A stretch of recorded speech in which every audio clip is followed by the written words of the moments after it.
त्यांनी यांना अलर्ट करायचं होतं ना जावई बापूंना. त्यांनी त्यांना सांगायचं होतं की बाबा थोडंसं असं सांभाळा, असं काय असं होण्याची शक्यता आहे. मला वाटतं या गोष्टीला कुठे अर्थ नाहीये. जे झालंय ते आपण मान्य केलं पाहिजे आणि ठीक आहे, तपासाचा भाग आहे हा. कोणी चूक केली असेल तर तिच्या गळ्यात पडेल. मला असं वाटतं की नेहमी असंच बोलणं की काही झालं की यांनी केलं, काही झालं की त्यांनी केलं, काही झालं की हे षडयंत्र आहे.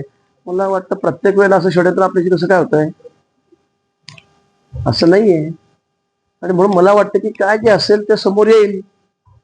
मग त्याच्यामध्ये काय काय त्या ठिकाणी काय काय जप्त केलंय, काय नाही, मग कोणी आयोजन केलंय, काय हे आजकाल तर यंत्रणा सगळी इतकी सतर्क असते, म्हणजे इतकं अपडेट झालं की फोन नुसता घेतला तर त्यातून आपल्याला कळतं कोण कोणाशी बोलत नाही. 7-8 लोकांचे जर फोन जर तपासले तर कोणी कोणाला निरोप दिला, कोणी कोणाला बोलवलं, हे सगळं त्यात कळेल ना.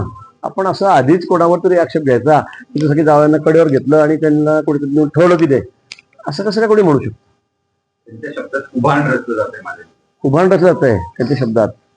आता तुम्हीच बघा काय कुभांड आहे, काय तर मला तर माहिती आहे, कारण मी बोललो तर कोणाला त्यांना अजून असं वाटेल की बाबा एक मुद्दाम चाललंय की काय. पण आता जावायला कसं ते काही लहान मुलं नाही ना की त्याला उचलून घेऊन गेलं रात्री 3 वाजता 4 वाजता. मी बघतो 3 वाजता रेट झाली, कोणी सांगतो 2:30 वाजता, वेगळे 4 वेगळे वेळ आहेत. असं कसं होईल? पण तरी पण मला काही त्या संदर्भामध्ये मला काही माझं म्हणणं नाहीये. पण या संदर्भामध्ये मला वाटतं चौकशी झाली पाहिजे आणि जे काही दोषी असतील त्यांच्यावर कारवाई झाली पाहिजे.